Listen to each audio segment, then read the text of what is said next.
तो दोस्तों कई बार ऑन सर्विस रहते हुए या पेंशन जाते समय आपके तनख्वाह से काफ़ी बड़ी रकम काट ली जाती है, लेकिन इसका कोई भी सॉल्यूशन नहीं मिलता है। ऐसी समस्याएं बहुत लोगों के साथ होती है।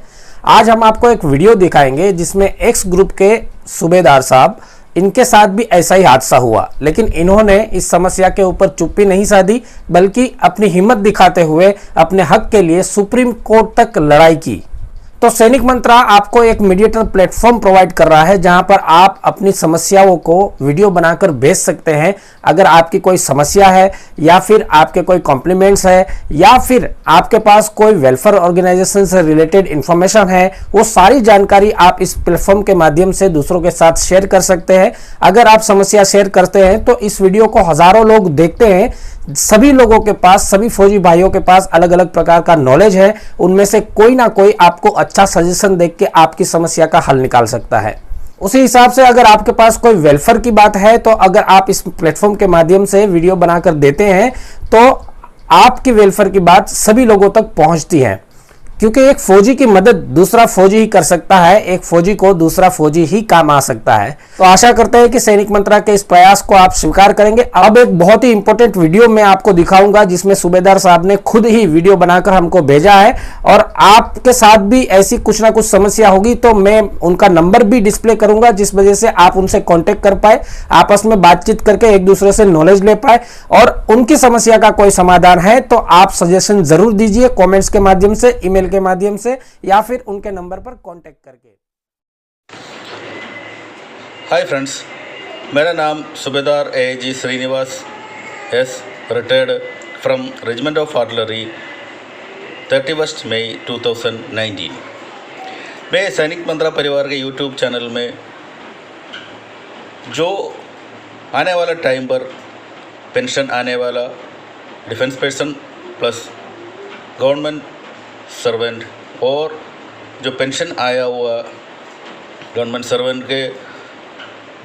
सर्वेंट को थोड़ा कुछ इन्फॉर्मेशन देना चाहता हूँ, क्योंकि मैं जब पेंशन आते टाइम मेरे साथ जो घटना हुआ है, जो रिलेटेड बेसिक सैलरी में जो रिडक्शन हुआ है। मेरा पेंशन रोल के दौरान POR ने 28 मई 2019 में मेरे को एक FSA इशू किया था। उस FSA में मेरा एक बेसिक सैलरी एक इंक्रीमेंट काट के, जो कि मेरा अप्रैल 2019 में मेरे को 52,000 बेसिक सैलरी था, वो काट के 50,500 रुपये ड्राफ्ट FSA में दिया। उसके साथ में रिडक्शन के तौर पर 72,381 रुपया रिडक्ट किया। तो इसके जानकारी के लिए मैं POR में गया, क्योंकि पेंशन आने के लिए बहुत कम वक्त बचा होता है। तो उधर गया तो मेरे को उन लोगों ने कोई सेटिस्फाइड जवाब नहीं दिया। मैं पेंशन आने के बाद घर से उनको CP ग्राम और RTI के द्वारा कई बार कांटेक्ट किया। उसमें कुछ एक लेटर में मेरे को उन्होंने रिप्लाई दिया। उस रिप्लाई में डिफरेंट रीज़न ने जो पैसा रिकवरी करने का प्लस बेसिक पे इंक्रीमेंट जो एक काटने का अलग अलग वजह बताया। एक बार बताया जो 2006 में जो 6th पे कमीशन हुआ था, उस टाइम अब मेरे को गलत इंक्रीमेंट दिया, वो आप पेंशन आते टाइम जो ऑडिट हुआ था उसमें रिकवरी किया करके। सेकंड टाइम में लेटर का RTI का रिप्लाई ये दिया था, जो मैं 2007 में एक्स ग्रुप में रीमस्ट हुआ था वाई ग्रुप से, प्लस साथ में नायक से हवलदार में प्रमोट हुआ था साथ में 2007 जुलाई 20 तारीख को। उन्होंने ये बताया जुलाई 1 तारीख को एक इंक्रीमेंट दिया प्लस जुलाई 20 तारीख को डबल इंक्रीमेंट दिया करके। इन्होंने जो लेटर में जवाब दिया है लेटर का, उसमें ऐसे कोई घटना मैं तो आइडेंटिफाई नहीं कर पाया, क्योंकि मेरे पास जो पूरा सर्विस के दौरान जितना भी पे स्लिप्स क्वार्टरली सब कुछ मैं रखा था, इसमें ऐसे कोई चीज़ आइडेंटिफाई कर नहीं पाया। उसके बारे में हमने ये जो रिकवरी रॉन्ग एक्सेस पेमेंट का रिकवरी के बारे में कई जानकारी लेने के लिए कोशिश किया। उसमें हमारे को एक ऑनरेबल सुप्रीम कोर्ट का एक हमारे को ऑर्डर मिला, सिविल अपील नंबर 11527 ऑफ 2014, जो एक गवर्नमेंट सर्वेंट के साथ ऑनरेबल सुप्रीम कोर्ट ने जो एक जजमेंट निकाला है, उसमें ये क्लियर कट लगा हुआ है पैरा 12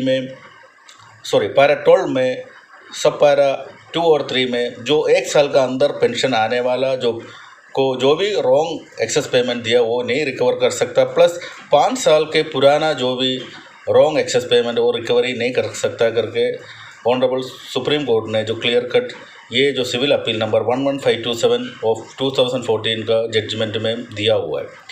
और साथ में इसका अगेंस्ट में जो हमारा ministry of personal and PG pensioners department of pension and pension welfare ने मैं office memorandum number 38/18/2018-P&PW with in bracket alpha dated 14 अगस्त 2020 में भी ये सुप्रीम कोर्ट का ये जजमेंट के आधार पर एक मेमोरेंडम निकला। उसमें भी ये जो भी मैंने पहले बताया उस चीज़ में रॉन्ग एक्सेस पेमेंट को रिकवरी नहीं कर सकता करके क्लियर कट लिखा हुआ है। इसको आधार रखते हुए मैंने पीओआर को और सीजीडीए पीसीडीए को चिट्ठी लिखा था, लेकिन उन्होंने आज तक उसका क्लियर कट कोई जवाब नहीं दिया ये हमारे लिए एप्लीकेबल है नहीं एप्लीकेबल है। वो गवर्नमेंट ने ऑल गवर्नमेंट सर्वेंट को ये सुप्रीम कोर्ट जो ऑनरेबल सुप्रीम कोर्ट ने ये ऑर्डर सभी के लिए लिखा हुआ है। उसमें डिफेंस पर्सन या अदर मिनिस्ट्री का पर्सन ऐसे कई कोर्ट नहीं लिखा हुआ है। ये ऑल गवर्नमेंट सर्वेंट के लिए एप्लीकेबल है। अगर ऑल गवर्नमेंट सर्वेंट के लिए एप्लीकेबल है तो ये ज़रूर हमारे लिए भी एप्लीकेबल है। ये हमको एप्लीकेबल है नहीं है करके हमने आरटीआई डाला, ग्रीवेंस डाला सीपी ग्राम में, लेकिन पीओआर वही पुराना चिट्ठी देता है आपका रॉन्ग पेमेंट है, हमने काटा है। वो अपने एक office manual volume number 1 para 270 में ये उनको है ऑप्शन है ये रिकवरी करने का दिया हुआ है, लेकिन हमने नेट पे सर्च किया ये वॉल्यूम 1 में 270 पैरा है नहीं।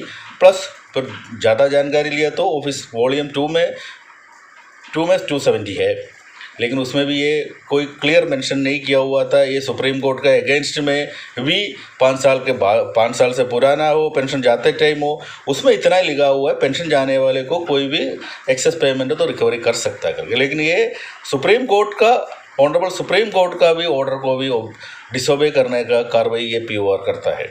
तो हमने चिट्ठी लिखा आरटीआई में ये हमारे लिए एप्लीकेबल है, उसका कभी कहीं मेंशन नहीं करता एप्लीकेबल है नहीं है करके।